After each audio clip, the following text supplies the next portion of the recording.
Hi. Hi. Hi there. Welcome back. My name is Josh Blackman. This will be Constitutional Law. I'm very happy you're all here. Today's class will be a little bit different. I usually do a normal lecture, asking questions. Today is just me. I'll be talking for 2 hours straight, maybe a few minutes after that, to go through a lot of material. So I will be in class with a treat. Some years ago, it was my birthday on the first day of class, my first day of teaching, and I brought in cookies to celebrate. And every year I like to do the same, keep the tradition. So take cookies, enjoy, a little treat, a little snack for you. Please pass these around. You're welcome. You're welcome. I also have to pass around the seating chart. Please write your name facing up, so I don't have to do one of these. Is that that? Wait. You start here. Wait, So facing up, so like this. so I write it like this. Yeah, so I can read it this way. Oh no, so I do this. Yes. Okay. What's your name? Lacey. So right Read this it way? the way the other words So are. you stand here. L.A., yeah, right there. Got it. Perfect. I also have, these are tent cards. I have one for everyone in the class. Please rip these out and put these in front of your desk. Bring these to class. This will help me learn your names very quickly. Please bring this every day, okay? Beyond that, I will not be taking questions today. We have a lot of material to cover. Okay, everyone settle down? Very good. I got it done in a minute. That's usually how long it takes. Constitutional law is a class unlike any other you've taken in law school. And the readings for today's class have probably shown you that very quickly. Some of you maybe have taken constitutional law as an undergraduate. Some of you maybe haven't. Some of you may have not studied American history since high school. Maybe some of you have never studied American history. The way that I approach this class is I assume you know nothing. No background in history is needed. No background in political science is needed. Everything you need to know, you'll learn here.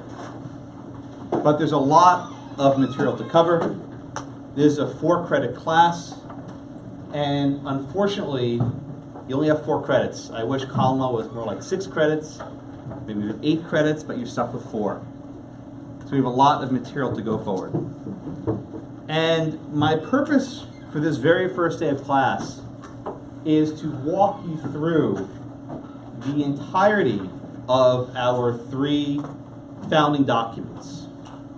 The Declaration of Independence, the Articles of Confederation, and the U.S. Constitution with its 27 amendments.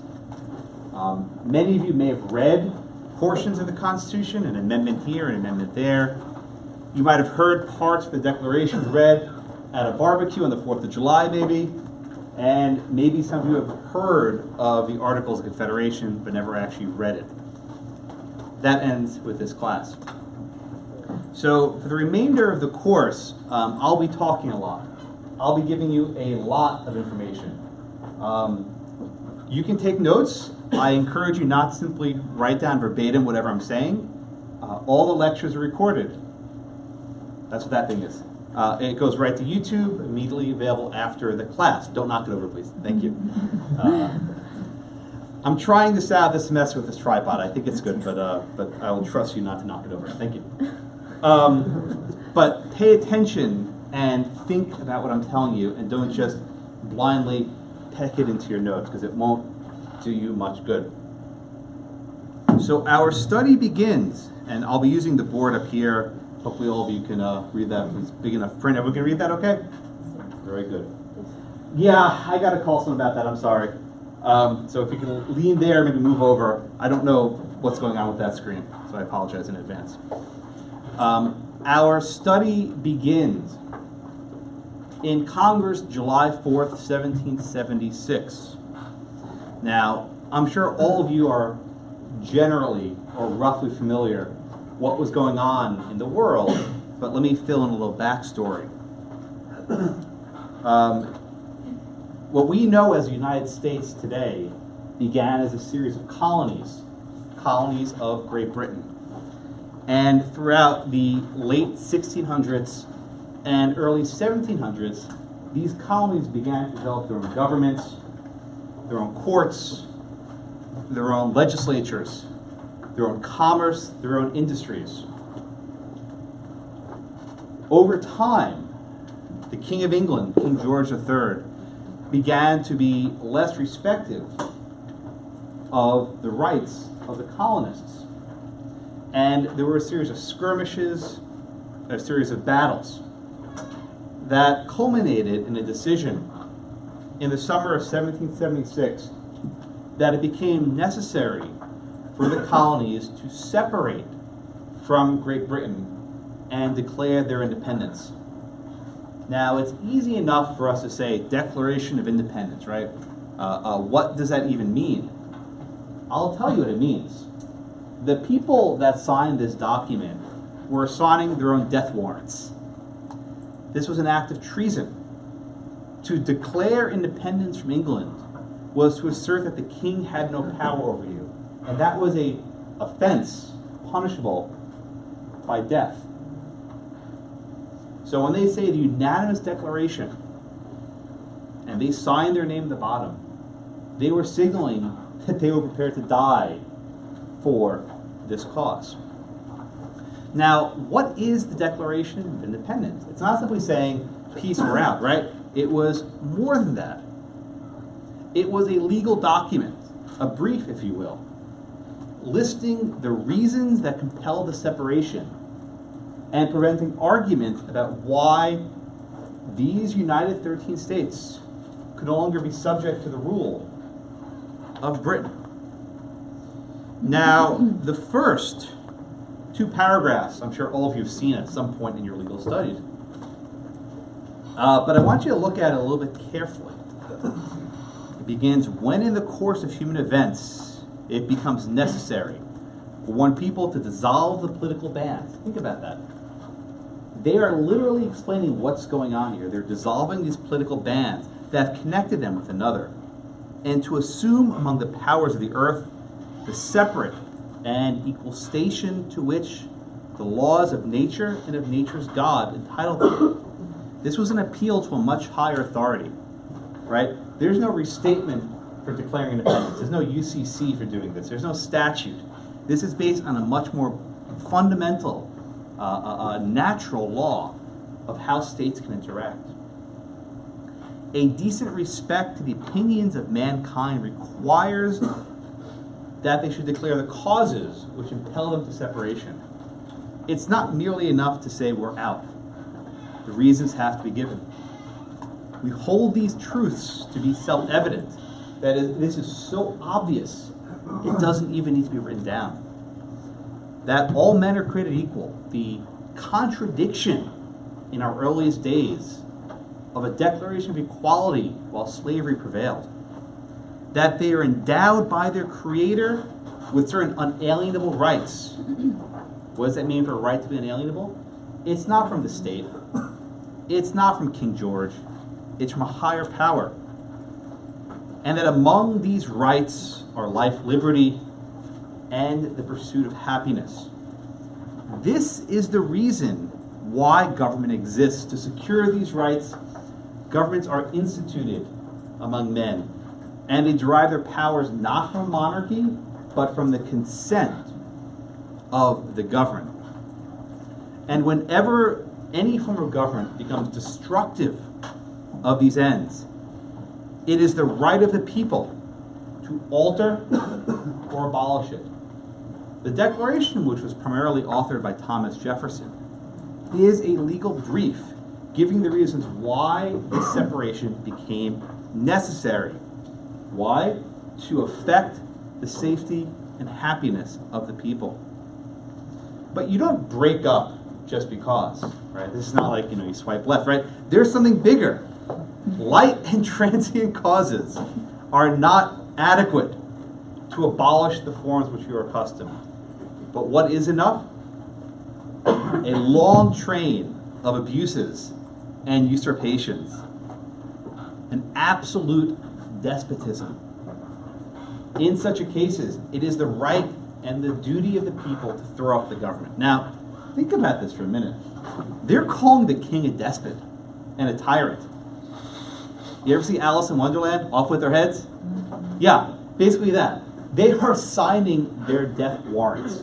So this was an act not only of legal significance, but political courage to be willing to put themselves out there and make these assertions.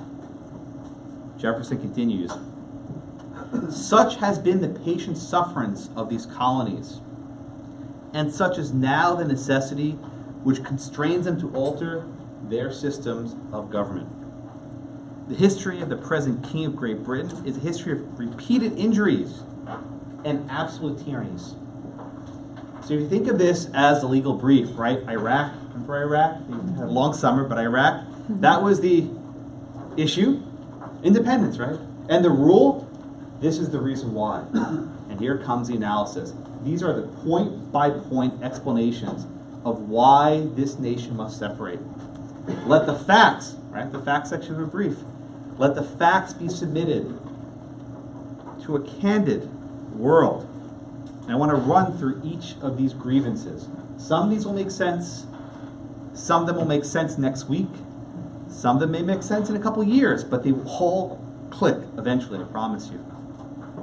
Number one, he has refused his assents, the most wholesome and necessary for the public good. What does that mean? The people couldn't make their own laws. In the system of government they had, the king had to sign off on each and every statute. The king simply said, I will not approve any of your laws, which crippled their legislative power. He has forbidden the governors to pass laws and suspended the legislatures and neglected to the system. One of the first freedoms we have is the freedom to govern ourselves. You don't think much, oh, freedom of speech, freedom of this, freedom of that.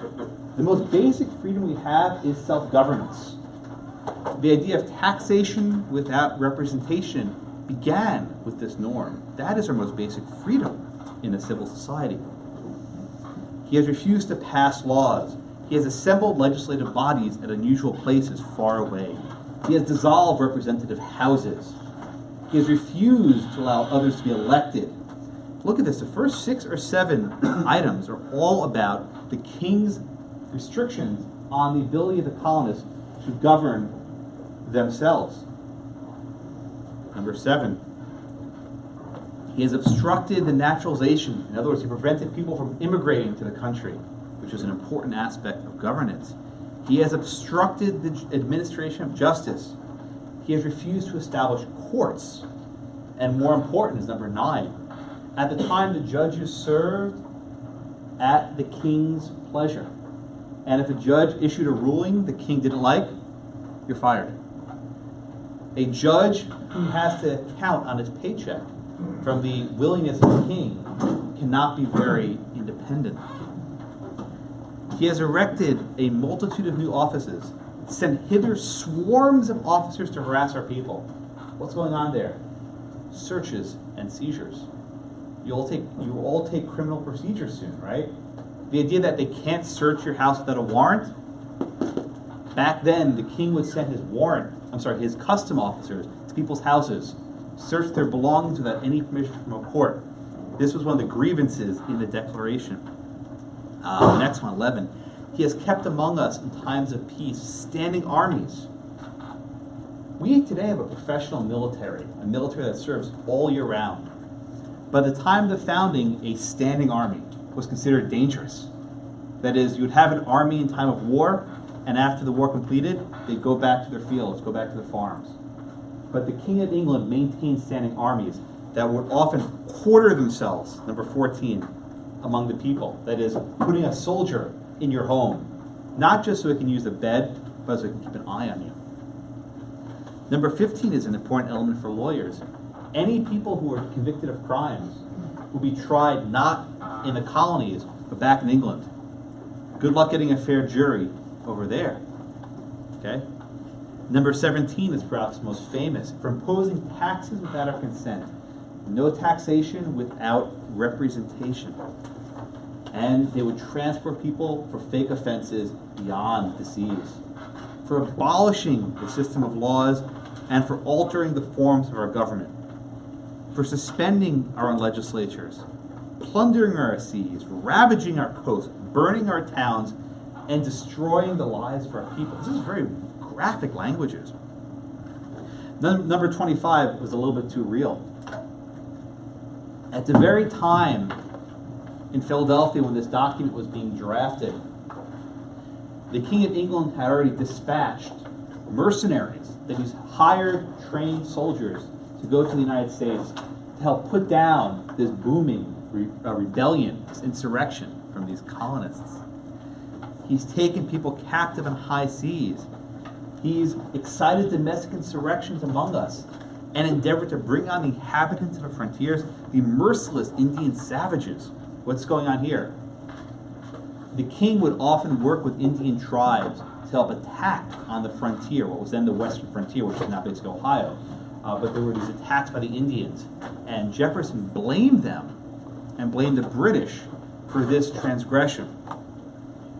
So here we have 27 specific grievances listed one after the other. And now we get to the I, the R, the A. Here comes the C, right? In every stage of these oppressions, we have petitioned for redress. Has there been an answer? No. There's only been more injury. Such a ruler, Jefferson writes, is unfit to be the ruler of a free people. And next, Jefferson makes an appeal to the British. We often think of, you have the Americans and the British. They were all British subjects. They were all Brits. But he speaks to our British brethren and reminded you of this common kindred we have. But, here comes the mic drop, in peace we may be friends, but in war, they are enemies. This is signaling, we're going to war, brother, and we will kill you. We, therefore, the representatives of the United States of America, in General Congress assembled, appealing to the supreme judge of the world, not the king, but who's above the king? God. For the rectitude of our intentions, do in the name and by the authority of these good people solemnly publish and declare that these united colonies are and of right ought to be free and independent states. Look at that sentence again. They start off as colonies and they become states. You ever think about what the phrase United States of America? They are states that are united. Before this document, they were colonies that were united. This actually affects a change in government structure in a single sentence. Talk about a transition, right? In a single sentence, we move on from united colonies to United States. And all political connections between the two are completely dissolved. And now, as free and independent states, what powers they have? The power to levy war, conclude peace, make alliances with foreign nations, establish commerce, and do all the things of right that independent states may do. And we come to the final farewell. And for the support of this declaration, with a firm reliance on the protection of divine providence, we mutually pledge to each other our lives, our fortunes, and our sacred honors. This document, which was signed on July 4th, but not read till several days later to the public, signals to the world that this new nation was on the stage. At first, the King of England didn't think much of it. He thought, these silly colonists, with their declaration, we'll get them good and hang them from the trees, right?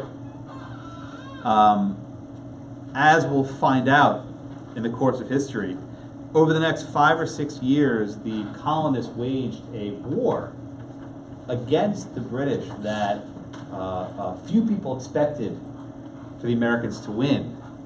But indeed, when they did, after a hard-fought battle with Very important support from the French at the Battle of Yorktown. General Cornwallis surrendered his commission, and with that, a new government began in earnest. We'll talk more about the Revolutionary War in time, but I want to discuss an important question. The Declaration only sketched out what our government should look like at a very high level. Some government that protects rights, some government that can contract war and peace, regulate commerce and the like. But there wasn't much detail there of how this new republic would operate.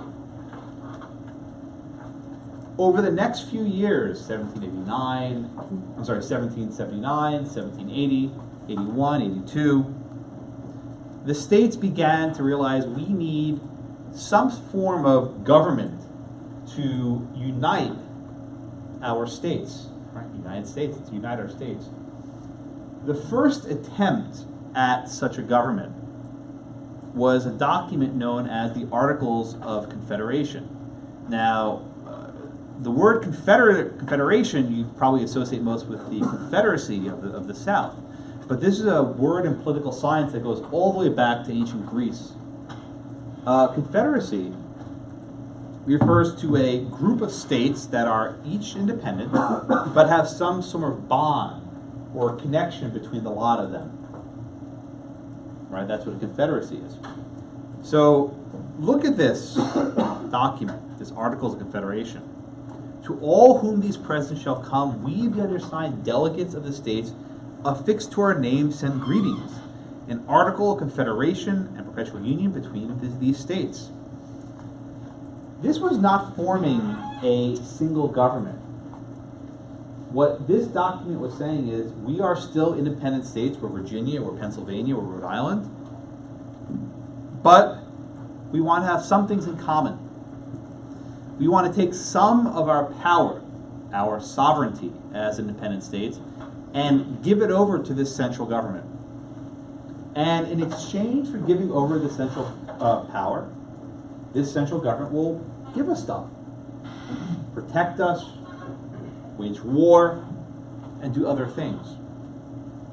So the way to look at this government is these independent states, these 13 independent states, delegating or handing over some of their authority to the central government in exchange for some stuff they see that's valuable. Okay, don't worry, I'll get that screen fixed by next week, I promise, by Thursday, I promise. Okay? So, Section 1, Article 1. The style of the Confederacy will be United States of America. Each state retains its sovereignty. Sovereignty means power or authority. Each state retains its sovereignty, freedom, and independence in every power, jurisdiction, and right, which is not expressly delegated to this Congress. What does that mean? Unless a state willingly gives up some of its power, the states retain it. This is a precursor of what we have as the 10th Amendment, which was in your reading for today. The said states hereby enter into a firm league of friendship. Not a union, a league of friendship, which is such a strange way of describing it. And what's the purpose of this friendship? Common defense, security of their liberties, the general welfare, and protection against force. This is derived from Jefferson's Declaration. Life, liberty, and the pursuit of happiness. These are the ends of government for which government has been created. Article 4 says the better to secure and perpetuate mutual friendships, the free inhabitants of each of these states shall be entitled to all the privileges and immunities of free citizens. Now, here we begin to see slavery creeping into our governance. The Declaration tap danced around with these lofty aspirations of all men being created equal, but we start seeing it a little bit here. This notion that there are citizens and there are non-citizens, and the citizens get these privileges, these rights, and the non-citizens don't.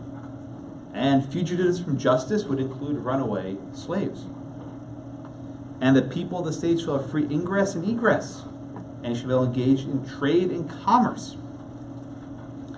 But if any person charged with a crime shall flee from justice, that would primarily mean a runaway slave, the government must return them. Full faith and credit shall be given for all records. That means you have a contract in Pennsylvania and you go to a Delaware court. Delaware court will enforce the contract from the other state.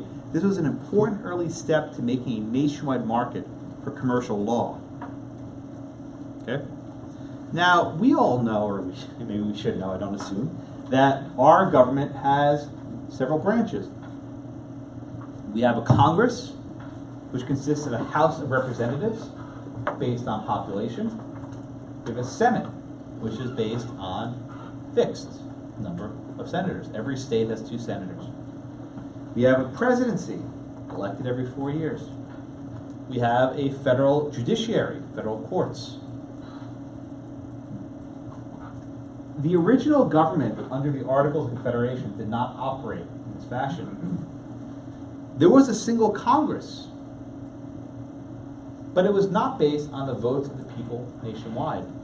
Each state would send delegates to meet in this Congress. And if the delegates didn't do a good job, they could be recalled. In other words, the state can haul them back in. This is the same way that a state sends ambassadors to a foreign nation. You have to think of the Confederate government under the Articles as if it was a league of nations, right? That you would send an ambassador down to the federal capital. And then if you didn't like what that ambassador was doing, you send him back home, recall him. And that the states had several officers based on population. Okay? There are several provisions here that we'll see later in the Constitution. One of which is freedom of speech and debate. That members of Congress could not be thrown in jail for things they say on the floor of the House, which was a very smart idea. Each state has a single vote. That provision proved to be very unpopular. Why? Because a tiny state like Rhode Island had as much voting power as a huge state like Virginia. Early on, you could see that the structure of this would not last long. Article 6 puts some limitations on what the states could do. States could not enter into alliances and treaties with foreign governments, which is actually a very big idea because during the Article government, you would have states forming treaties and trying to exclude trade with their neighbors next door. Okay. Another limitation is that states could not maintain armies unless in time of war. But early on, we saw that the role of fighting wars was reserved for the central government and not the states. That this was an aspect of collectivism that the government would handle. There is one exception which law students love laughing at, which is pirates. We often laugh, say, "Oh, Johnny Depp, that's so cool," right? But pirates were a big deal back then. They would ravage the coasts. They would take people as captives. So states actually had a role in killing pirates. And this, you'll see several references to pirates throughout the course of today's lecture. Okay. But importantly, though, all charges of war come from Congress. Okay. But who pays for that war? Herein lies the most significant weakness of the Articles of Congress. What was that weakness? Money. The Congress had no power to tax. All they could do was request funding from the states, what's called a requisition. Right? What happens if a state didn't give the amount that was required? They couldn't enforce it. So the Congress became broke. One of the biggest problems facing General Washington's army was money. The Continental Army would keep making requests saying, "We need food, we need blankets, we need weapons," and they'd be like, "We don't have any money." So you see early on, the inability of Congress to impose taxes was a significant impediment to the success of this young republic. Okay.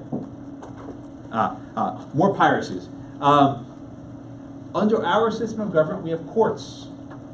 We have federal district courts, we have courts of appeals, we have a U.S. Supreme Court. You'll be reading quite a bit about them this semester. The Articles of Government had no courts at all. In fact, one of the only references to courts is that they could have appointing courts for pirates and piracy trials. If there were any disputes between the states, they didn't go to court. They went to Congress assembled.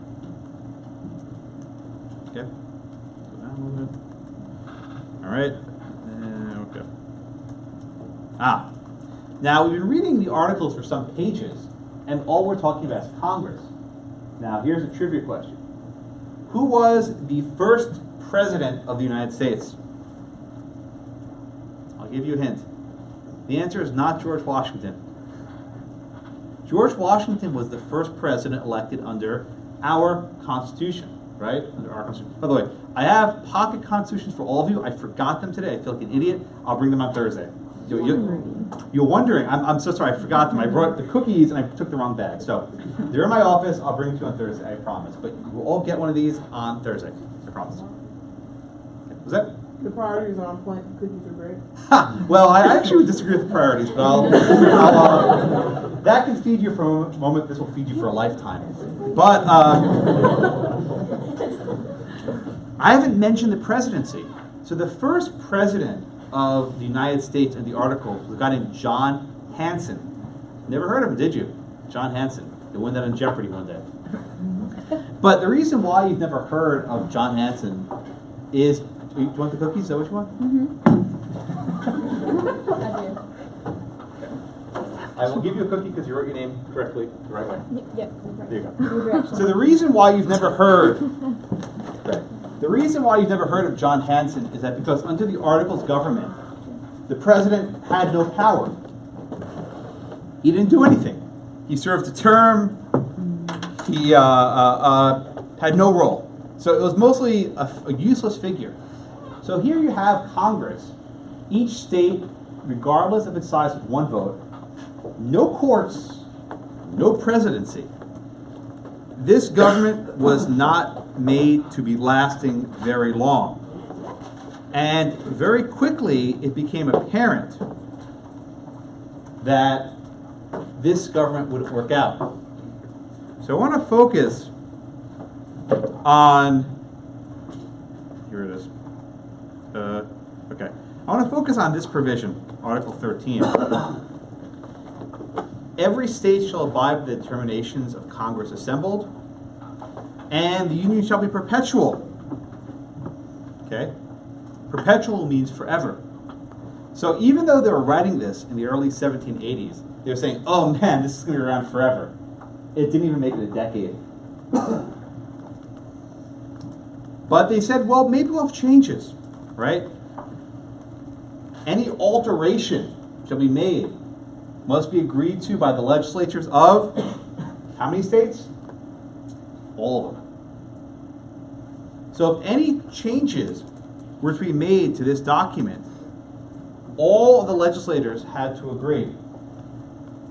I want you to keep that in mind, right? In order to change or maybe amend the articles, all of the states would have to agree. Did all the states agree to our Constitution? Nope. A couple of them didn't want to go along. Eventually they came along kicking and screaming. So in a sense, right, the very first document, which we'll all be reading this semester over and over again, the Constitution, is unconstitutional. What? The article said you need unanimous consent to move on to a new form of government. Our Constitution was ratified when 3/4 of the states agreed. So keep that in mind for a moment. No, there's no dispute about whether a Constitution is valid, but we're talking about very big and weighty objects here of changing forms of government. And speaking of consent of the governed, when they couldn't even follow the own rules they had set some years earlier. Okay? Again, perpetual, right? They keep saying that we hope it's perpetual, would not last. So what were the problems under the Articles of Confederation? The problems primarily concern no executive branch. The states were not represented by their size, so these small states had just as much power as the big states. There was no way of taxing, so they had never had any money. There was no good way of regulating commerce. So maybe like, Pennsylvania would impose tariffs on any goods from New York. Very bad for commerce. And you actually had states getting into foreign alliances with other nations. This government did not last. By 1786, 1787, 5 or 6 years after this document was ratified, an assembly was sent to Annapolis, Maryland, with the idea that, maybe we should propose some amendments, make some changes to this Constitution. Based on this meeting in Annapolis, Maryland, almost all the states, and eventually all the states, sent delegates to Philadelphia in the summer of 1787. The purpose of this meeting in Philadelphia in the summer of 1787 was to provide amendments to the Constitution. Very early on, however, and even before the meeting began, the critical members of this convention realized it's not enough to amend the document. We're going to have to start from scratch. And these statesmen, these politicians, these lawyers, most of them not much older than the people in this room, in the course of about 3 months, which is all it took, from about May till August of 1787, drafted one of the most significant political documents in the history of the world. A document that endures to this day. We have the longest running constitution of any country in the world. We beat them all. England doesn't have a written constitution, so they don't count. They have an unwritten constitution. But the document I have here has been in effect for over 220 odd years. And as you can tell by the fact that it fits in my pocket, it's fairly short. It has only been amended 27 times in that span. Look at the Texas Constitution. The Texas Constitution has hundreds of amendments. We'll discuss throughout the semester to what extent that the document worked, didn't work, whether it's been amended by the people, amended by the courts. But I don't want you to lose sight of the significance and the contribution that was made in the summer of 1787 by a small number of people to craft this document. Now, as you've all probably read the Declaration of Independence's preamble, many of you probably read the Constitution's preamble. So I'll give you the secret. It doesn't really have any legal effect, right? Courts will never say, citing the preamble to the Constitution, here's an argument. But it does serve to distill a number of themes throughout constitutional law. And the first 3 words are perhaps the most famous: we the people. Right? We the people. Under the Articles, here I'll do a compare and contrast. How did the Articles begin? We the states, right? We the states, Massachusetts, Virginia, New York, whatever, right? We the states. How does the Constitution begin? Not we the states, but we the people. Why is that significant?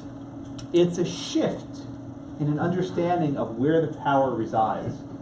Under the Articles, the power resided with the states. But now the power resides with the people themselves.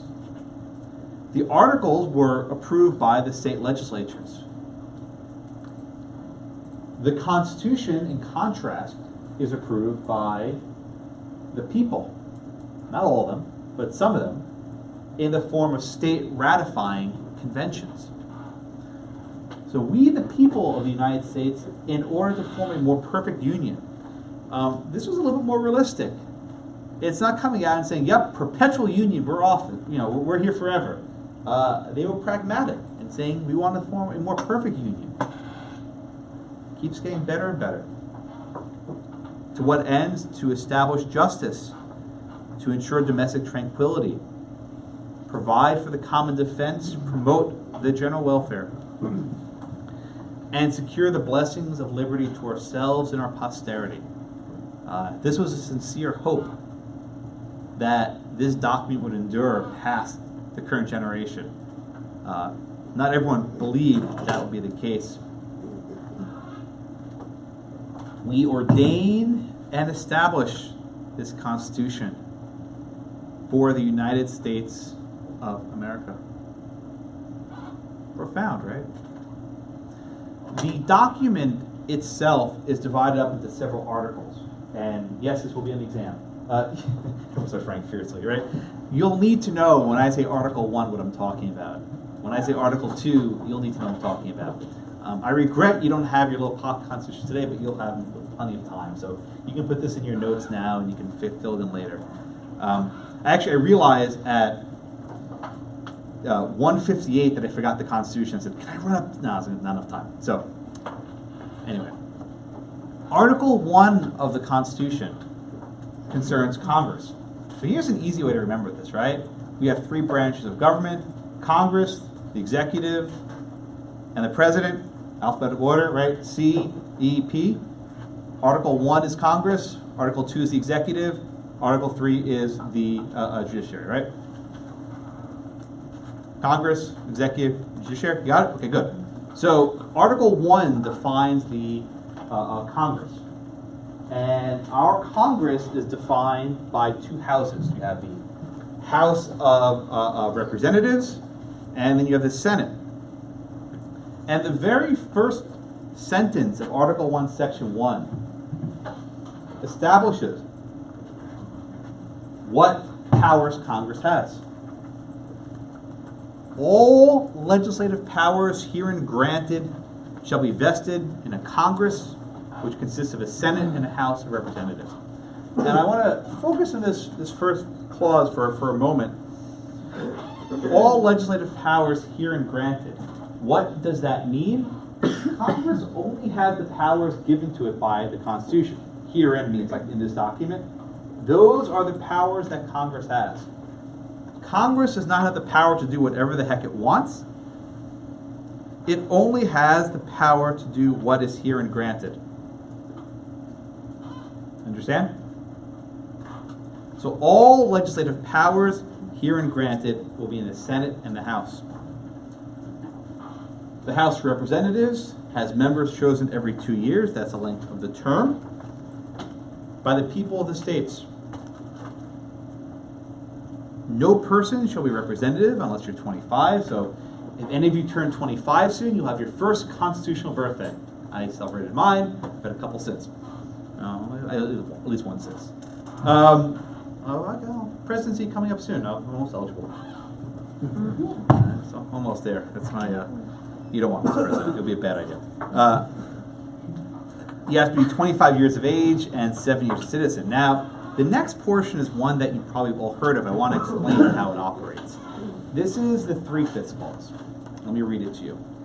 It says, representatives and direct taxes shall be apportioned among the several states, which may be included within this union according to the respective numbers, which shall be determined by adding to the whole number of free persons, including those bound to service for a term of years, and excluding Indians on tax 3/5 of all other persons. Okay. Now, what does this mean? The biggest obstacle, the biggest dilemma facing the framers at the Constitutional Convention was slavery. You had the nation roughly divided in half. Half of the states were slave, half of the states were free. The wealthier states, those in the South, were slave. The framers recognized that if there was any effort to take any position on slavery in the summer of 1787, the entire enterprise would have fallen apart. they would not have been able to assemble any government. So they reached a compromise, and use that word quite literally. They reached a compromise. The word slavery appears nowhere in the Constitution. They use euphemisms like other persons or persons held in labor or something to the effect. But they all recognize that this issue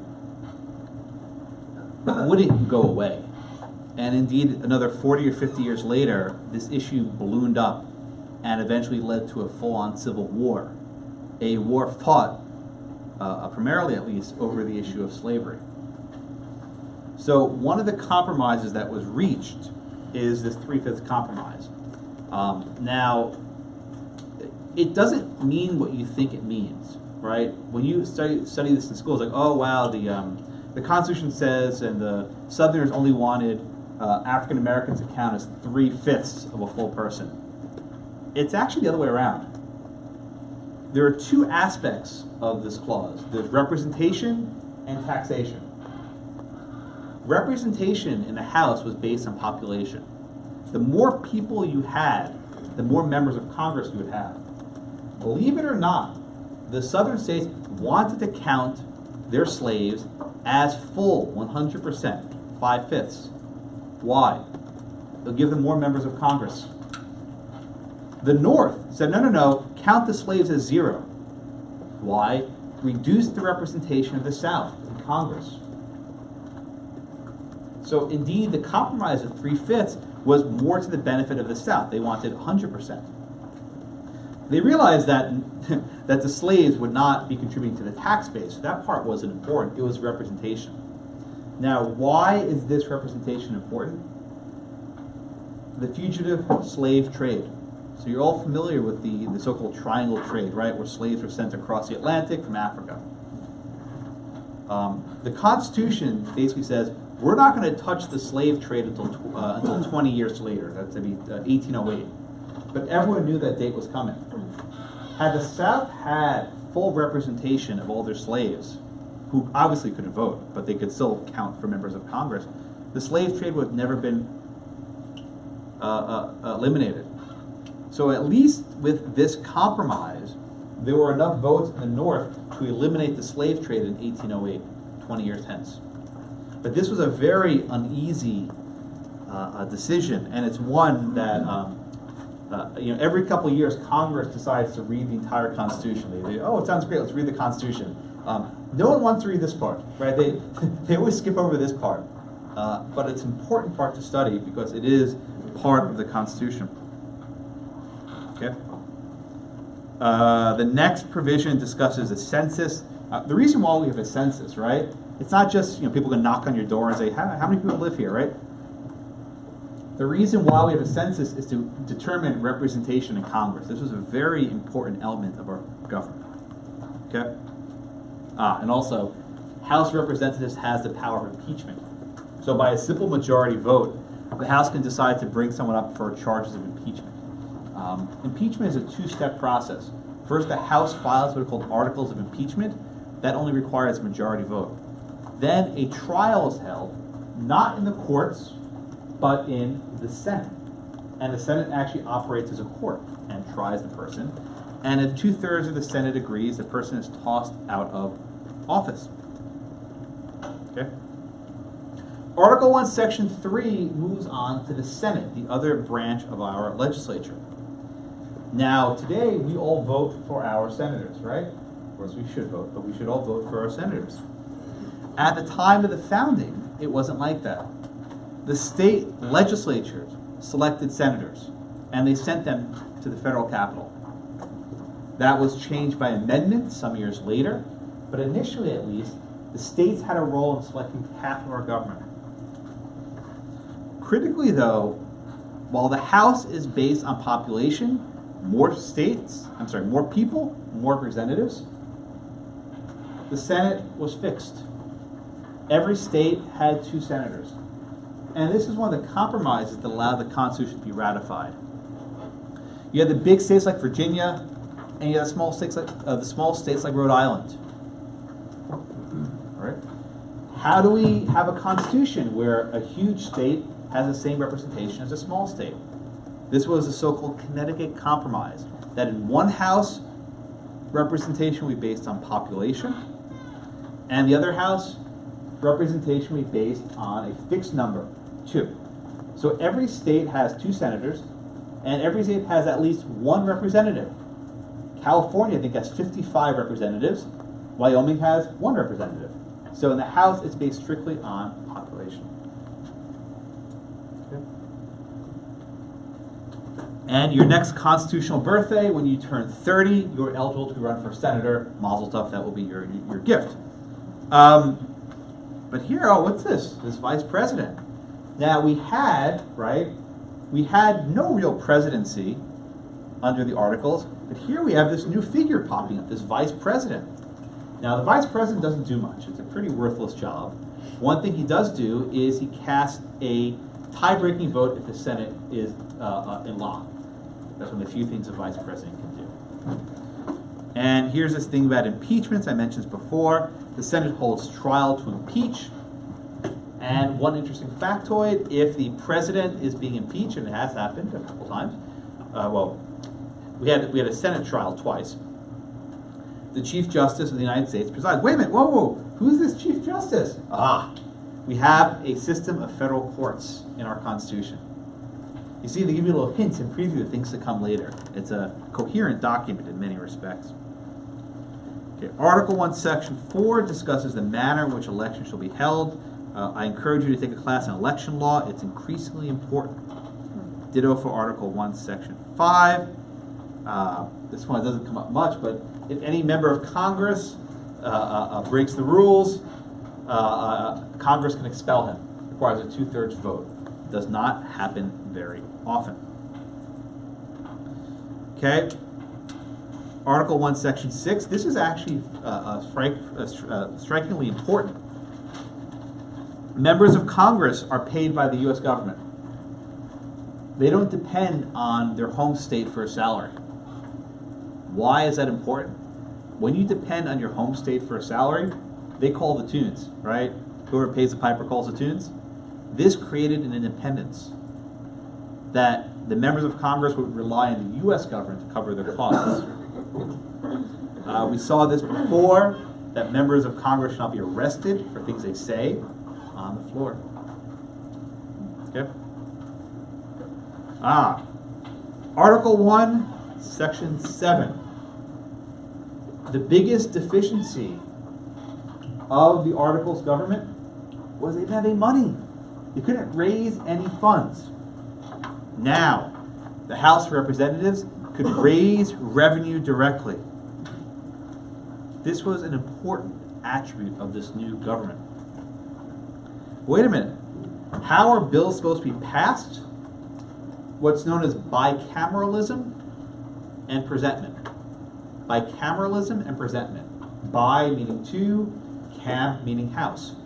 For a law to go into effect, both houses of Congress must approve it. It must be presented to the president, and he signs it. That is how laws work in our country. If the president approves it, he shall sign it. If not, he returns it. That's what we call a veto. That the president can actually reject laws passed by Congress. But there's more. If 2/3 of both houses agree, they can override the king's veto. Back in jolly old England, if the king or queen withheld his assent from a law, basically a veto, that was it. But here, our legislative branch could override the executive. That was a novel innovation of government that did not really exist heretofore. Okay. We now come to Article 1, Section 8. This is probably one of the most important sections of the Constitution. We will spend the first, 4 or 5 weeks of the semester on it. Article 1, Section 8 lists all the powers that Congress shall have. All the powers that Congress has are listed here. I want to jump back up for a minute to Article 1, Section 1. We did it a few minutes ago. All legislative powers herein granted, right? I want you to put a little notation in your notes. Where are they granted? Article 1, Section 8. little cross-reference, right? All the powers herein granted were listed in Article 1, Section 8. Unless something is listed in Article 1, Section 8, Congress doesn't have that power. Okay? The states have very broad powers to do basically whatever they want, subject to certain limitations. Congress only has the power listed in the Constitution, and virtually all these are in Article 1, Section 8. This list is what is known as Congress's enumerated powers. Enumerated powers. What does enumerated powers mean? Listed, right? Like you have a number, you can number them 1, 2, 3. Right? They're listed. All the powers are listed here. The very first power is the most significant for the central government. The power to lay and collect taxes, pay the debts of the United States, borrow money on the credit of the United States.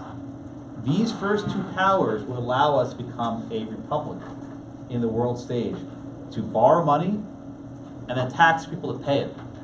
Right? Tax and spend, that's what this let us do. The third clause, Article 1, Section 8, Clause 3. We'll spend probably 3 weeks on this one sentence, so get used to it. Doesn't look like there's much there, but there's a lot.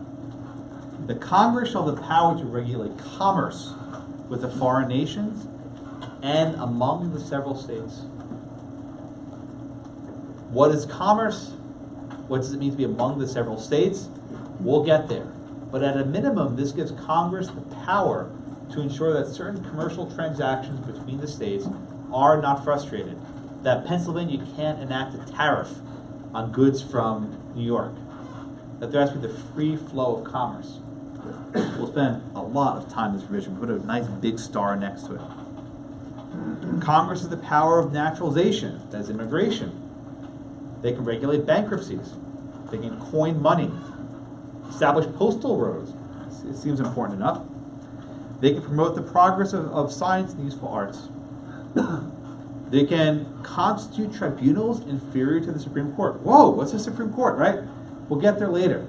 But Congress has the power to create the lower courts. They can, again, piracies. They can punish piracies. They can declare war. Again, in England, could the king declare war by himself? Here, it's the legislature with the power to declare war. And not just that, Congress has the power to fund the military. This is important. While the military is under the president as commander-in-chief, their paychecks are authorized by Congress. And how long do those paychecks last? No longer than 2 years. So if the president got us into some dumb war that kept going on and on, Congress could defund it. In other words, to fight a war, all the branches need to be involved. Okay? The last provision, Article 1, Section 8, it's often called the elastic clause, but I don't like that name very much. I'll call it the necessary and proper clause. It says that Congress shall have the power to make all laws which shall be necessary and proper for carrying into execution the foregoing powers. What does this mean? Make all laws which be necessary and proper. I'll give you a very easy example. We'll come back to this later. The Constitution gives Congress the power to create postal roads, right? To establish post offices and post roads. Right? Everyone agrees if Congress wants to create a post office, they can do it. If Congress wants to create a postal road, they can do it. Everyone agree with me? Yeah. What if Congress wants to buy a horse to deliver mail? And buy a wagon to put mail in? And to hire some letter carriers to bring the mail around? Is there a horse clause in the Constitution? Right? Is there any clause saying that Congress has the power to deliver horses?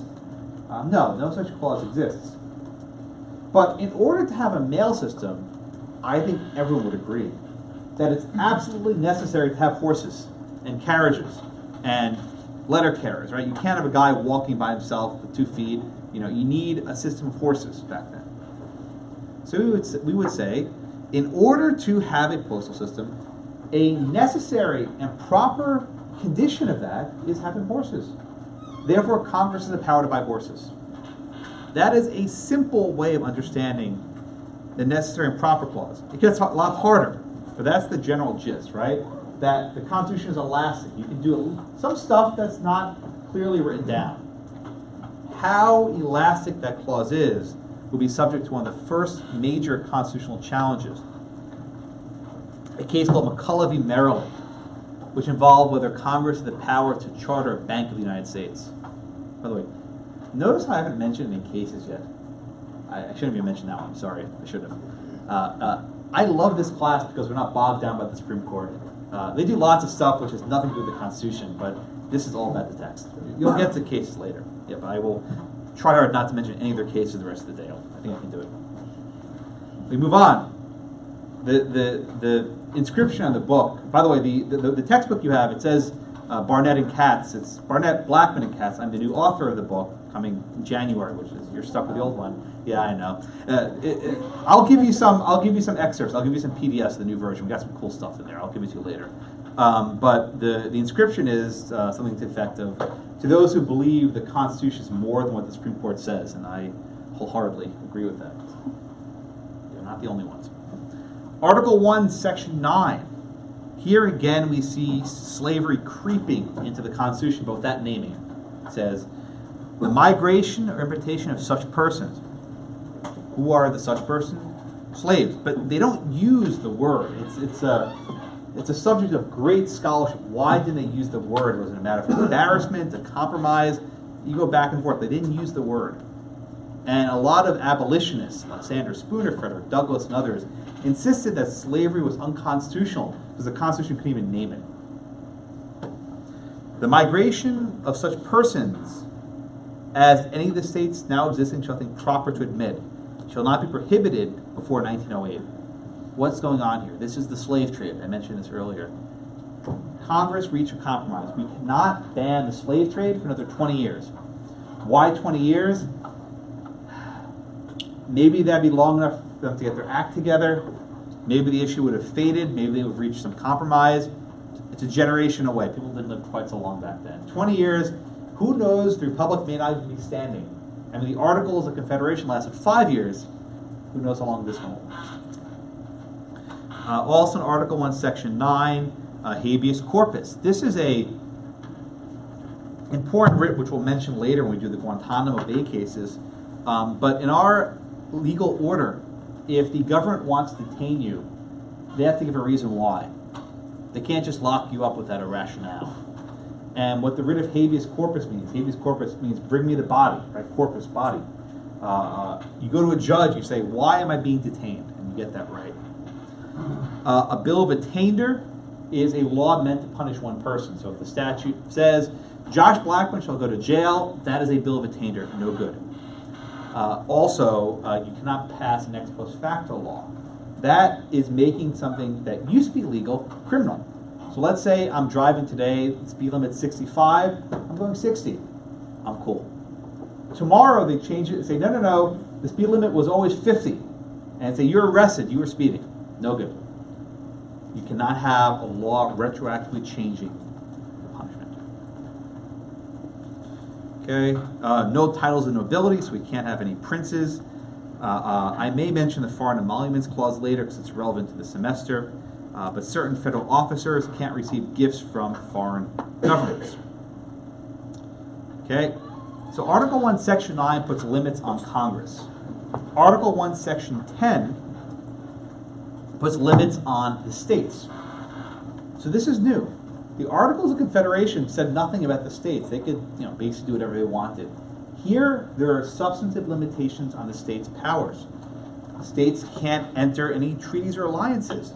States can't pass bills of attainders. States can't impair contracts. What is this business? Debt. So, if you want to be a very popular colonial governor, what did you do? Forgive all debt. Say, okay, we're just going to cancel all the mortgages. I'm sure with your student loans, you'd love that. Maybe. But the states are prohibited from impairing the obligation of contracts. And states can't grant titles of nobility. Colonel Sanders was a military figure, not a noble. Okay? I went to his grave. I clerked in Louisville, and I visited Colonel Sanders' grave, and I left a bucket of KFC. It was a very, very touching moment. I'm serious. That's it for Article 1. Now I move on to Article 2, which concerns the executive branch. This is a definition of this new office of the presidency. And it begins, the executive branch shall be vested in a president of the United States.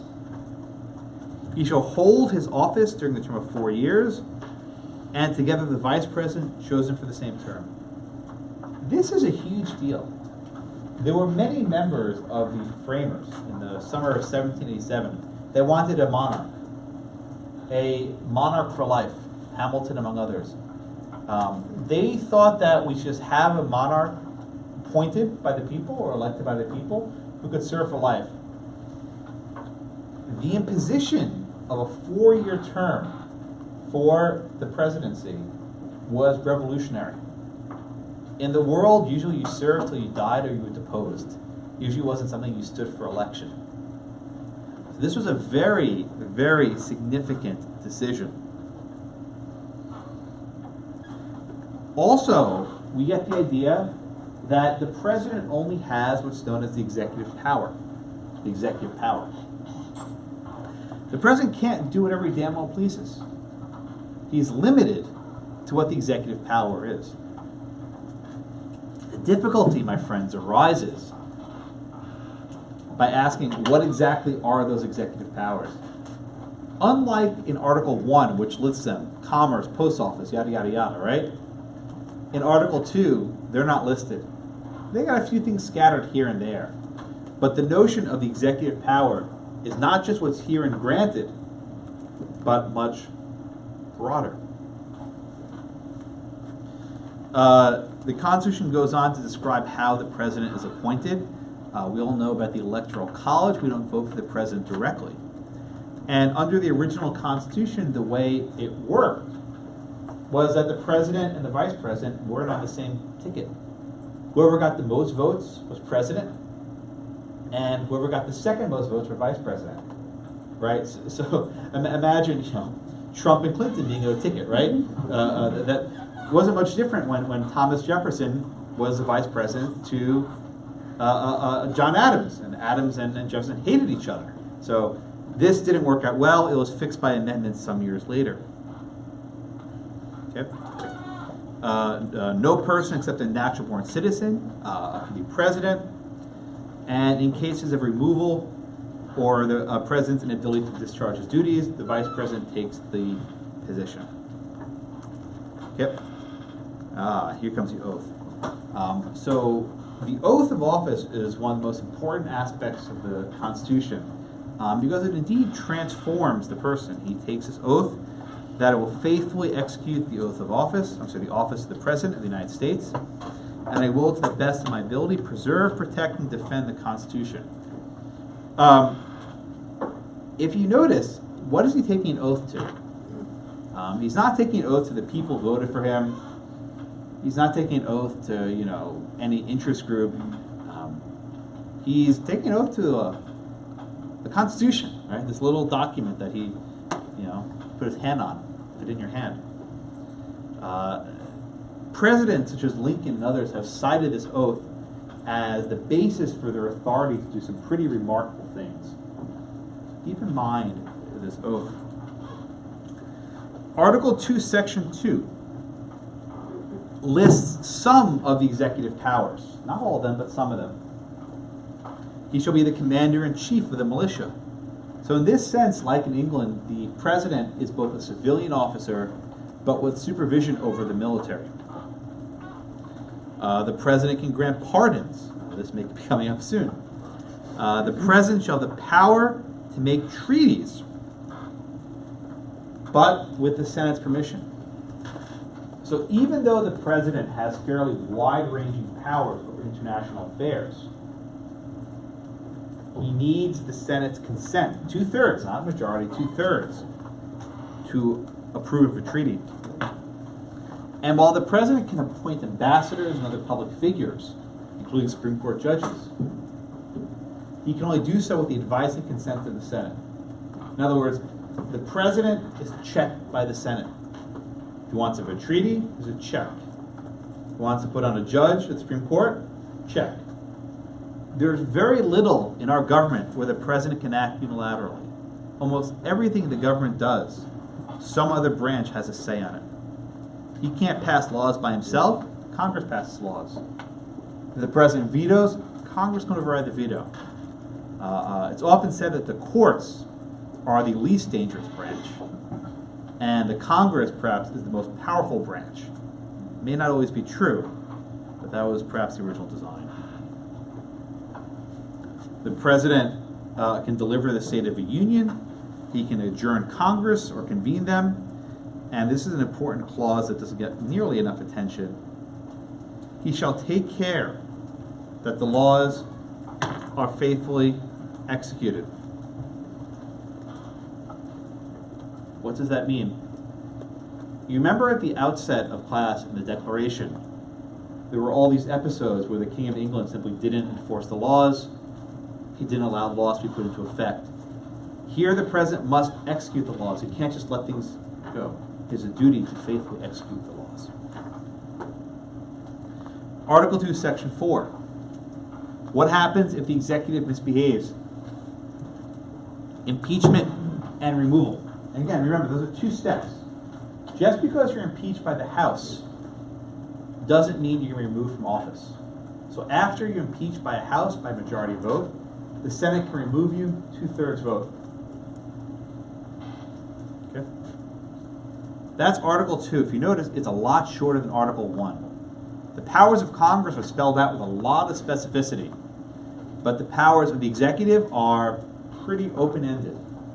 And when we do war powers cases, you're going to see the consequences of making those powers so open-ended. Oh, we're making great time, guys. Ran schedule.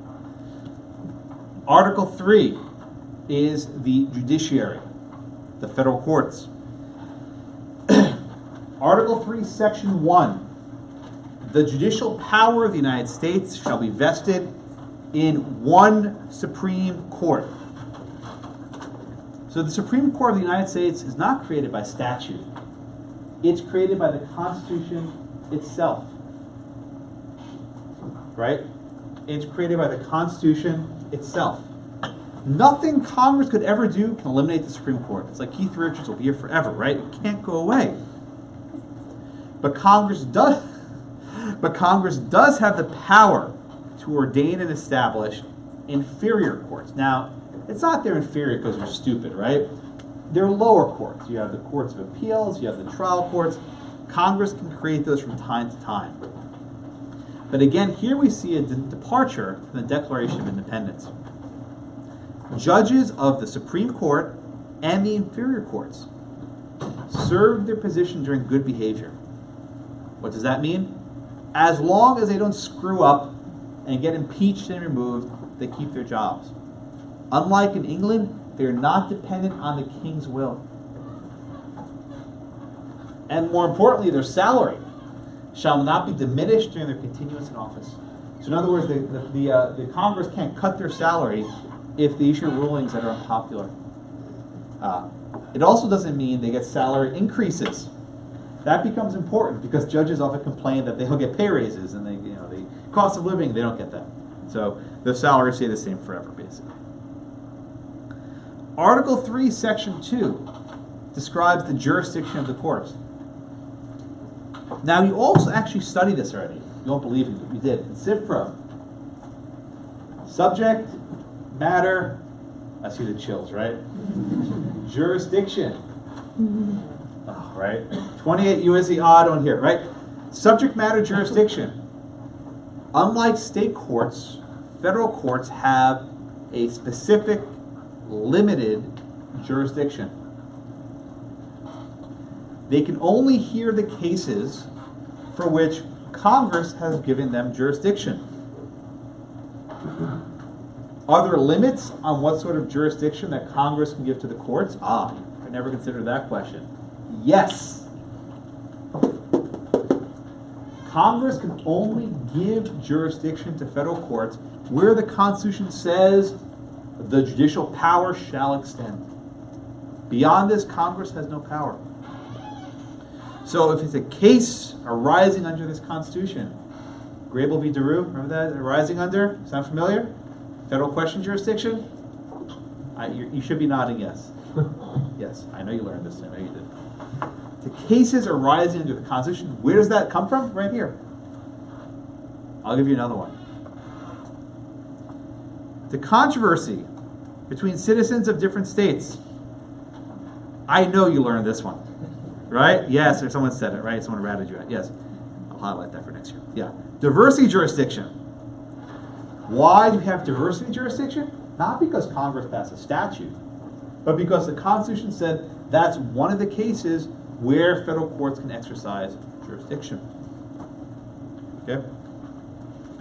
We'll come back to this later, especially next class. We'll do Marbury versus Madison. But the entire question about whether courts have jurisdiction stems from Article 3, Section 2. Okay? All right. Article 4 is something of a hodgepodge. Things don't really fit anywhere here or there. We see again in Section 1 of Article 4 the full faith and credit clause. That is, if you have a contract or a record in Maryland, it will be enforced in Delaware. This is an important aspect of a nation. Article 4, Section 2, we have this phrase again, these privileges and immunities, again, of citizens. The clear implication here is that non-citizens lack those rights. Slavery. It keeps creeping in, but without ever actually calling it, but they're all throughout there. The next two paragraphs are a little bit more explicit. If any person held to service or labor, which slaves, escapes, they're required to be returned to their state. This would give rise to what's called the Fugitive Slave Act. You'll study this in a case called Prigg v. Pennsylvania next week or the week after. Article 4, Section 3, new states may be admitted to this union, right? How do you add new states? The framers recognized that we had a lot of land out west, people living there also, but they recognized that at some point the United States would stretch all the way. They didn't even know there was an ocean there. They had no idea at the time. But they knew it would stretch far beyond the Ohio River, which was almost the western frontier at that point. Okay. Article 4, Section 4. The United States shall guarantee to every state in this union a Republican form of government. No, it does not mean Republican, GOP. It's Republican, capital R, a representative form of government. So if any state tried to deprive their people of a representative form of government, that in theory would violate this provision. The courts, though, don't enforce this. This is for Congress to decide.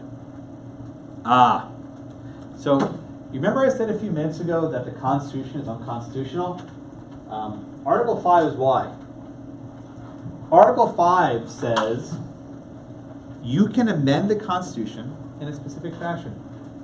If 2/3 of the states agree, today that number is 34, but if 2/3 of the states agree, or if 2/3 of both houses of Congress agree, you have an amendment.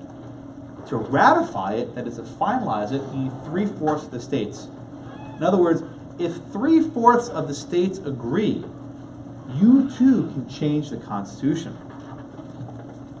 Right? But there were limits on what amendments could be made. Again, they could not ban the slave trade. They were really, really concerned about this issue. Article 6 has a provision that's probably the most important provision in the entire Constitution.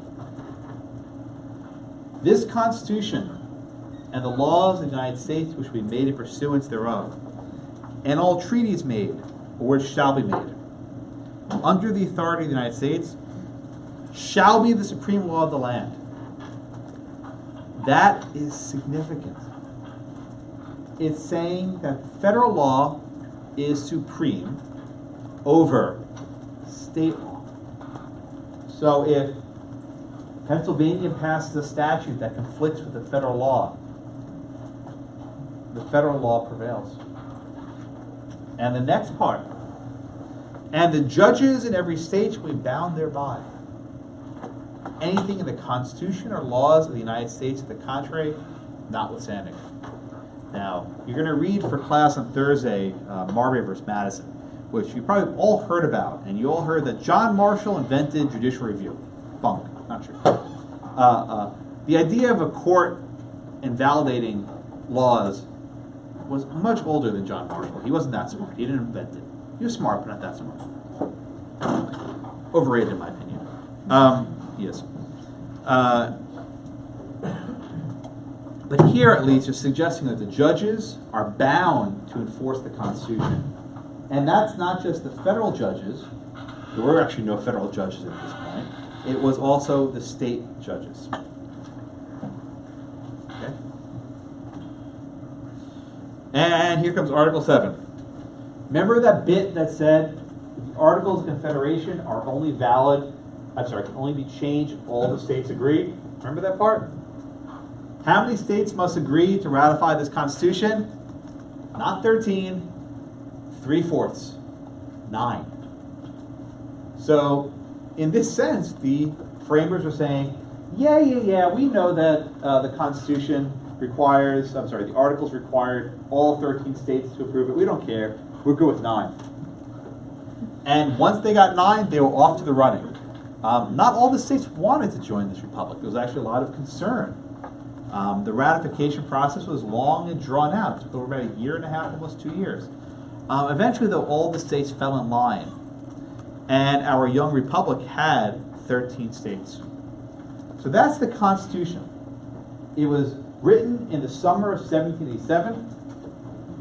It was signed by the framers on Constitution Day, September 17th, 1787. But it would not be ratified for another year and a half by the requisite number of states. In 1789, Congress met for the first time with this new government that had been ratified. President Washington took the oath of office as the first president. Chief Justice John Jay was sworn in as the first Chief Justice of the United States. And with that, they had a new government. Now, throughout the ratification debates in the states, one of the biggest issues facing the framers was, did the government, this new central government, have limitations to infringe on certain rights? At the time, virtually all the states had documents that came to be known as Bills of Rights, but it wasn't really called it back then, that ensured the government could not restrict things like speech, could not conduct unreasonable searches, respected rights of religion and conscience. If you notice, the first 7 articles of the Constitution have no such provisions. There's a thing about jury trial, but that's about it. So a number of the states, New York and Virginia, said, we will ratify this Constitution on the condition that you guys get your act together and you put some amendments up there and you put in a Bill of Rights. And that's exactly what happened. In the very first Congress in 1789, one of the first orders of business by James Madison was to propose amendments to the Constitution. These 10 amendments became known as the Bill of Rights. Now, there were actually more than 10. There were originally 12 proposed amendments. The first 2 didn't go through. Actually, one of them, what we call the 27th Amendment, was actually the second proposed amendment. It was ratified, I think, in 1991 or 1992. I used to say all of you were alive when a constitutional amendment was ratified. The people who were born here after 91? No? Okay, at least a couple, yeah. So you will probably never live for another constitutional amendment. I'm sorry. Sorry, Lacey. But at least you got cookies out of it, so it's all good. So what we know as the First Amendment was actually the third proposed amendment, right? It was the third amendment. The first two didn't go through. In my remaining half hour, I'm right on schedule, shot them through. In my remaining half hour, I'm going to walk through the 27 amendments to the Constitution. Most of our studies in this class will focus exclusively on the 14th Amendment. Many of these provisions I will never mention again this semester. Unfortunately, we don't have enough time. We will dedicate the very last class to talk about the First Amendment. Given 4 hours, that's all we have. I wish I could do more. There's an upper level class in the First Amendment you should all take. You won't, because only 20 people take it a year, but you should all consider taking it. Okay? So let's walk through the First Amendment to the Constitution. Congress shall make no law. I'm going to stop right there. Let me stop right there. Congress shall make no law. Who is bound by the First Amendment? Does it say the states shall make no law? No. It says Congress shall make no law. The Bill of Rights, as originally understood, only put limitations on the federal government, United States government, not the state governments. The case we'll read in class for Thursday, Barron v. City of Baltimore, established that rule fairly early on. Okay? So Congress shall make no law respecting an establishment of religion. Okay, that's the first freedom, the Establishment Clause. You've probably all heard the phrase separation of church and state. It's a phrase nowhere to be found in the Constitution. It derives from a letter that Thomas Jefferson wrote to the Danbury Baptists. Unclear what the relevance of that letter is, but that's the basis of the Supreme Court's Establishment Clause case law. Congress shall make no law prohibiting the free exercise thereof. So there are two aspects of religion that Congress can't establish in church. And Congress can't restrict the free exercise of religion. This was often viewed at the time of the founding as one of conscience, your relation with your maker, whomever that happens to be. Congress shall make no law abridging the freedom of speech. Now, this is the one that you're probably the most familiar with. My free speech, First Amendment rights, say whatever I want. Not quite. Even though it says Congress shall make no law abridging the freedom of speech, the courts have upheld lots of laws that impinge on your right to express yourself. And there's a specific carve-out for the press clause, right? The word press, we often think of today as, whatever, blogs, but originally it was the printing press, right? You literally, you make paper, you print pamphlets of the like. I had to read the Federalist Papers. These were a series of anonymous pamphlets authored by three people, John Jay, James Madison, and primarily Alexander Hamilton. That they were op-eds, they were editorials supporting the ratification of the Constitution. The people have the right to peaceably assemble. I was in Charlottesville this weekend by chance, so this one was I'll talk about maybe next class, but this is an important right we have right there, and the right to petition their governments. Now, I want to focus for a moment on the structure of this amendment. Does this say anywhere that the people shall have the right of free speech? Does this say the people shall have the right of free speech? No. What does it say? Congress shall make no law respecting the free exercise of religion. Congress shall not abridge the freedom of speech. This is a tough conceptual point, so think about this for a minute. This amendment, as written, presumes that the right of free speech existed before the First Amendment. It's not saying, okay, guys, we're giving you this right of free speech and we won't violate it. That's not what's going on here. It's saying that this right of free speech pre-exists the Constitution and that Congress has no power to abridge it. Where does this right of free speech come from? To understand that, you need to know a little bit about the philosophy of the founders. I jumped back to the Declaration, and I read this passage before. I'll read it again. They are endowed by the Creator with certain unalienable rights. What does it mean to have a right that's inalienable? Well, remember property? To alienate property, remember that phrase? Right? To alienate property means to give it away. These rights, however, are unalienable. They cannot be given away. Rights of speech, rights of conscience, right to bear arms, and others were considered God-given rights, however you want to phrase it. But these rights were unalienable. And among these rights are life, liberty, and the pursuit of happiness. Now, the word liberty, at least understood by some of the framers, included the aspects of the Bill of Rights.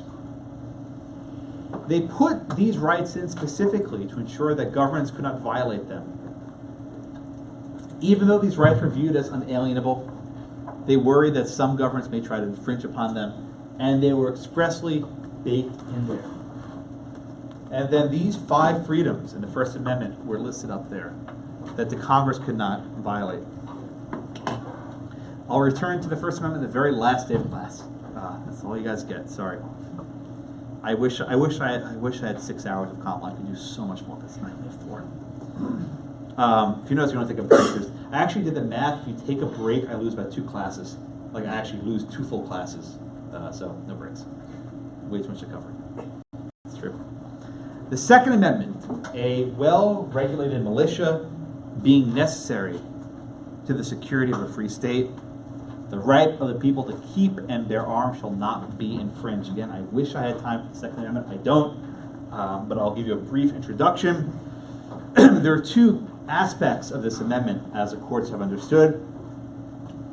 The first is what's called the militia clause, or some call the prefatory clause, that a well-regulated militia being necessary to the security of a free state.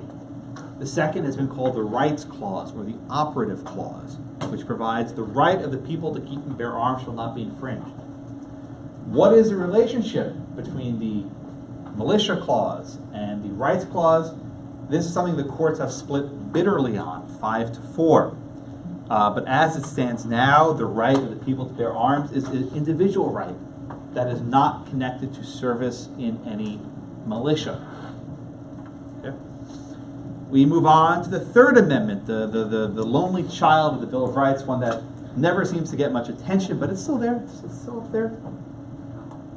It provides, no soldier shall, in time of peace, be quartered in any house without the consent of the owner, nor in time of war, but in a manner to be prescribed by law.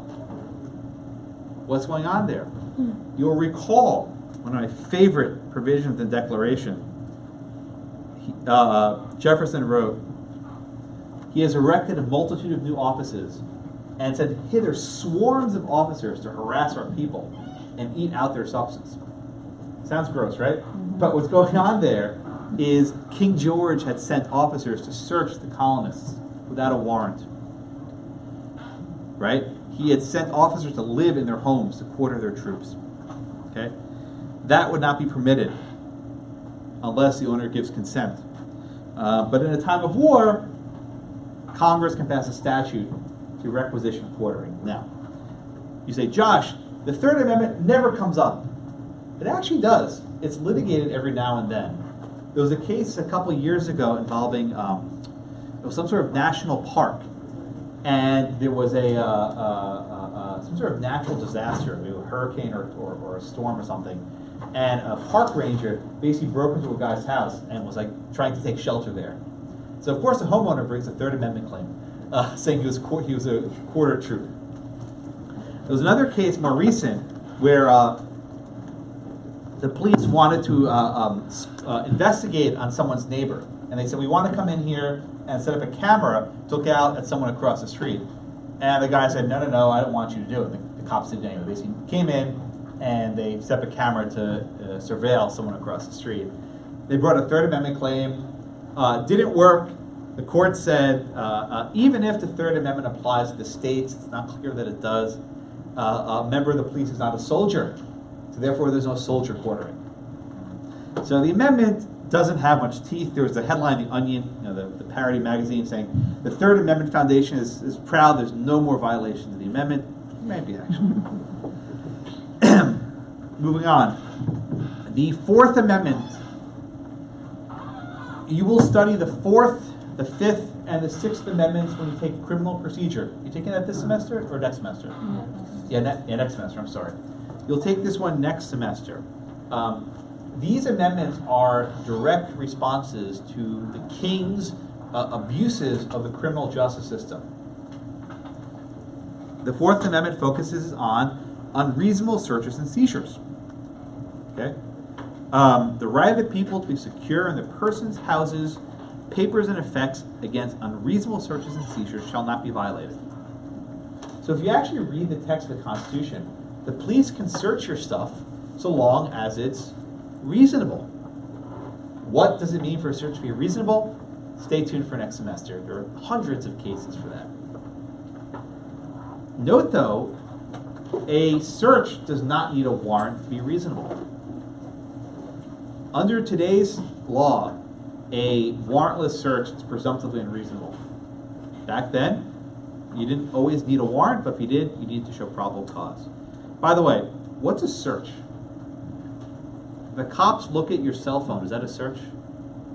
If the government calls Verizon and asks to see your metadata of where you've been and where you've uploaded stuff to Instagram, is that a search? That's exactly what that's the court in this term. 6 credits, I wish. The Fifth Amendment. This is something of a hodgepodge. There's lots of different things in here. I'll go through them one at a time. No person shall be held for a capital or otherwise infamous crime unless on presentment or indictment of a grand jury. What's a grand jury? Well, you're all familiar with the idea of a jury of 12, right? Jury sits for a trial. That's called a petite jury, or if you're in Texas, a petit jury, a small jury. A grand jury is a bigger jury of people who decide, is there enough evidence to go forward, right? Basically, the prosecutor says, we have this evidence against Josh, we have this evidence against Josh, can we bring him up for trial? Not is he guilty, is there enough evidence to go forward? Generally, the answer is yes, but at least you have that check on the criminal prosecution. Okay, next. Nor shall any person be put for the same offense twice in jeopardy. This is the so-called double jeopardy clause, where the federal government cannot try you twice for the same crime. But, comes a big but, can you be tried twice by the state and the federal governments? Yeah, called the dual sovereign doctrine, right? The feds can charge you once, the states can charge you twice, you are now going to jail for a very long time. Nor shall anyone be compelled to be a witness against himself. This is, I plead the fifth, right? You always see this on TV. I plead the fifth. You do not have to testify against yourself. That doesn't mean what you think it means. So say if the police request documents from you that are incriminating, it's like, I plead the fifth. Yeah, okay, good luck with that. So they'll get your documents. Next. Nor shall anyone be deprived of life, liberty, or property without due process of law. This is the so-called due process clause. There's one that's virtually identical in the 14th Amendment. We'll spend maybe 2 months on this sentence. What does it mean to be deprived of your liberty? Does that mean physical restraint? Does that mean a liberty interest in obtaining contraceptives or abortion? Does that include a liberty interest in getting married? Does that include a right to assisted suicide? What exactly is liberty? People spend a lot of time on it, so I won't dwell on it much. The last one you will study in Property 2, this is the takings clause. You taking Property 2 this term? Yes. The takings clause. Oh, Property 1. I was kind of jumbled, yeah. I teach Property 2 immediately before this class, so my head's all over the place. Nor shall private property be taken for public use without just compensation. What does that mean? The government wants to take your stuff, they got to pay you justly. Now, the big question is, what is public use? If the government takes your house and converts it into a hotel or a shopping mall and increases the tax base, is that a public use? The Supreme Court has said yes. In a case called Kelo v. City of New London. You'll study that next semester in Property 2. It's in our textbook if you want to read ahead. We do not have time for taking so I wish we did. Okay. The Sixth Amendment. The Sixth Amendment is also a criminal procedure. The accused shall enjoy the right to a speedy trial by an impartial jury. It's important. They can confront witnesses against them. That is, people can't testify against you in secret. You should be able to confront and look in the face anyone who wants to testify against you. And the Full-Time Employment Act for lawyers, you have the right for assistance of counsel. So if anyone is in a trial, they have the right to have an attorney provided by the state. They can't afford it. Questions after, please. I'll take a question. I'll never finish. I promise I'll answer your question. Write it down so you'll forget. The Seventh Amendment. In suits at common law, where the value in controversy exceeds $20, no, that has not been increased for inflation. It's still $20. It's been that amount for 200 years. The right of trial by jury shall be preserved. They're saying, what about, Josh, what about amount in controversy, $75,001, right? That gets you into federal court. And once you get into federal court, you get your jury. So you don't get into federal court with a $20 amount in controversy. The Eighth Amendment, this one again we will not have time to study. Take a class in death penalty. It was very enlightening. Excessive bail should not be required, nor excessive fines imposed, nor cruel and unusual punishments inflicted. Does that mean that only the punishments that were cruel and unusual in 1787 or 1791 are out? Or is that an evolving standard of decency? The courts have gone with the latter. Is the death penalty itself unconstitutional? Well, the Constitution specifically says that your life can be taken with due process of law. That's what it means. That if you're given due process of law, your life can be taken. Some courts, and probably in your lifetimes, will hold that the death penalty is unconstitutional. We move on, we're almost there, I promise. We move on to the Ninth Amendment. Now, the Ninth Amendment was primarily a creature of James Madison, and it was designed to address a very specific concern. We've listed all these nice rights, rights of speech, rights of religion, rights to bear arms, etc. What about other rights that are not listed here? I'll give you an easy example, one of my favorite examples. Do you have the right to wear a hat? A couple people are wearing hats. What if the government said, no one shall wear a hat inside? You say, wait a minute, I have a right to wear a hat wherever I want. No, not listed. It says nothing about a right to wear a hat. But people would understand that, generally speaking, the government has no business with you wearing a hat. The Ninth Amendment was designed to address that. If you remember from contract law, the expressio unius principle, ring a bell? Right? Where certain things are listed in a contract, that means other things aren't there. This reverses that principle. The mere fact that certain rights are enumerated, that is listed in the Constitution, does not mean that other rights, which are retained by the people, are denied. That is, just because we've written down these 9 amendments, these 8 amendments, doesn't mean that people don't have other rights. Now, what are those other rights?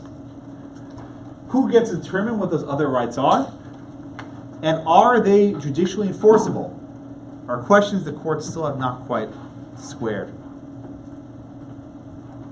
And we come to the 10th Amendment. You'll recall under the Articles of Confederation, it stated at the very beginning, here, I'll jump back up to it. It says right there, each state retains its sovereignty, freedom, and independence and powers unless expressly delegated to the United States. In other words, under the Articles, unless a power was given expressly to Congress, the states kept it. The Constitution has a variant of that, but not exactly that. The powers not delegated to the United States are reserved to the states or to the people. I want you to compare those, right? Here it says expressly delegated, and here it just says delegated, right? I'll do it again. The articles say expressly delegated, and the Constitution says delegated. So this sets a general rule that unless Congress is given a power, unless the states have given a power to Congress, the states retain it, and ultimately we, the people, retain it. That is the Bill of Rights. And with 17 minutes left, we will plow through the other 17 amendments. 11th Amendment, we will study this in a couple weeks. This concerns whether you can sue a state. The text states, the judicial power of the United States shall not be construed to extend to any suit against one of the United States by citizens of another state. So if you read it, that means if you are a citizen of Texas, you cannot sue Louisiana in a federal court. But can you sue Texas in a federal court? The courts will eventually interpret this to mean that you can't sue any state. So if you want to sue Texas, you have to go to a state court. You can't do it in a federal court. Okay? The 12th Amendment. The 12th Amendment was designed to clean up the Trump-Clinton ticket, right? it quickly proved to be an absolute disaster of having the president of one party and the vice president of the other party, because they hated each other, right? John Adams, Thomas Jefferson hated each other. So what happened? They amended the Constitution to allow people to run on tickets. So now the president and the vice president are on one ticket, the vice president of the other party is on a different ticket. The entire idea of having a political party was unknown to our framers. They didn't understand the party system. That only evolved after the Constitution was ratified. So this was in large measure a reaction to the party system's development. So now the person having the greatest number of votes shall be the president. And a lot of extra text. Okay, so that was the 12th Amendment, right? We would not have another amendment until following the Civil War. And these are what are known as the Reconstruction Amendments. The 13th, 14th, and 15th Amendments came in fairly rapid succession. They were all ratified after the Civil War. At the time, most of the southern states were not part of the Republic. They were let in provisionally. So these were amendments ratified almost entirely by northern states. And in some cases, the southern states were admitted on the condition that they ratify these amendments. We often think of the framing and the founding of the Constitution in 1787, 1789, 1791, when the Bill of Rights were ratified. We have two framings. The 1860s, Reconstruction was the second framing of our republic, and you can't understand our Constitution unless you fully grasp the 13th, the 14th, and the 15th Amendments, what led up to them, how they were ratified, and what came after. The second half of our semester is focused exclusively on the 14th Amendment and a little bit of 13th and a bit of 15th, but mostly 14th. So let's look at the 13th Amendment. 13 minutes left. Neither slavery nor involuntary servitude, except as a punishment where the party shall be duly convicted, shall exist within the United States. And Congress shall have the power to enforce this article by appropriate legislation. Now, one thing you may have noticed about the Constitution is all about government. Congress can't do this, the states can't do this, Congress can't do this, President can't do this, courts can't do this, right? Have there been any restrictions on individuals, the people? No. This was the first provision of the Constitution to directly restrict private activity. Slavery shall not exist. It's not Congress shall have no slaves. It shall not exist in the United States. No one can have a slave. And more importantly, Congress has the power to enforce this. So I mentioned before that Congress's enumerated powers are listed in Article 1, Section 8. Here. With each of the Reconstruction Amendments, Congress's powers became bigger. That is, the states that ratified it delegated to the central government the authority to enforce this prohibition on slavery. Okay, moving on. The 14th Amendment, which is probably the most important amendment in the Constitution. We can debate, but I think it's up there, right? And there are several key provisions. 14th Amendment, Section 1. All persons born or naturalized in the United States and subject to the jurisdiction thereof are citizens of the United States under of the state wherein they reside. Remember I talked about the 3/5 clause some time ago and how the slaves were not citizens? This directly reverses that notion, right? The 3/5 clause is technically not in the Constitution anymore. It's there, it's still text, right? But it has no force because of Section 1 of the 14th Amendment. That nullified the 3/5 clause. If you were born in the United States, you are a citizen. And you're not just a citizen of the United States, you're a citizen of Texas, or of Georgia, or of Alabama, wherever you happen to be. The next three sentences of the 14th Amendment are among the most significant parts of the Constitution. First, No state shall make or enforce any law which shall abridge the privileges or immunities of citizens. So we're talking about these privileges and immunities, right? First, we make everyone a citizen. And then we give them the rights of citizens. We give them these privileges. So before, the privileges were only held for non-slaves. Now the freedmen, right, the freed slaves, get these rights. Nor shall any state deprive any person of life, liberty, or property without due process of law. You'll recall the Fifth Amendment had a similar provision, right? The due process clause. But that only concerns the federal government. Now, states are prohibited from violating people's life, liberty, and property. This was transformational. It's not just restraints on the federal government. Now the states cannot deprive people of these rights. Nor shall any state deprive a person within its jurisdiction the equal protection of the laws. This is the basis of the various desegregation cases we'll study later in the term. Section 2 of the 14th Amendment doesn't get much study. It concerns apportionment.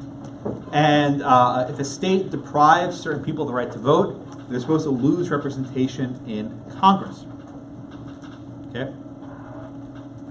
Section 4, move on. Section 5 of the 14th Amendment, we're almost there, is significant because it gives Congress the power to enforce this. So if a state is violating a person's rights, or if a state is depriving someone of the equal protection of the laws, Congress can pass a law to remedy that. So you may have heard of various civil rights acts. Those acts are passed pursuant to Congress's powers under Section 5 of the 14th Amendment. Throughout the course of the semester, I'll simply say Section 5 as a shorthand. I am talking about Section 5 of the 14th Amendment.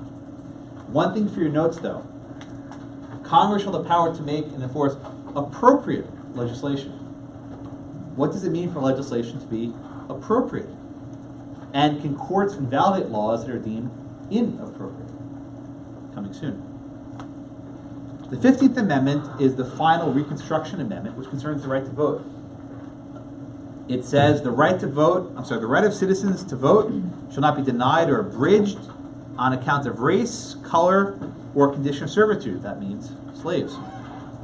The Congress shall have the power to enforce this. Now, it does not say gender or sex. We only get there several decades later with the 19th Amendment. Okay? Amendment 16.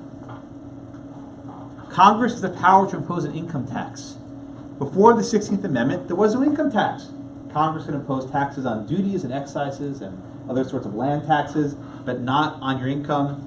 So every April 15th, thank the framers of the 16th Amendment. Amendment 17 radically altered the structure of a republic. Before this, senators were appointed by state legislatures. Now, senators were to be voted by direct election. So that eliminated a link between the states and the federal government. Now the people themselves voted directly for members of the Senate. The 18th Amendment is another limitation on personal autonomy. Prohibition. It provided that the importation, manufacture, and sale of intoxicating liquors is prohibited. Yes, we actually needed a constitutional amendment to get rid of booze. Ask yourself what the amendment is to ban various other drugs. We'll get back to that later in the semester. The 19th Amendment gave suffrage, the right to vote to women, based on the account of sex. So decades after the right to vote was given based on race, now a prohibition is imposed for gender. The 20th Amendment specifies when the president's term concludes, January 20th at noon. That's why we always have an inauguration on January 20th at noon. Okay, 20th Amendment, how much is going on there? Oh, we're on the schedule, perfect. The 21st Amendment. This is the only amendment that's ever been repealed. Prohibition didn't work out so well.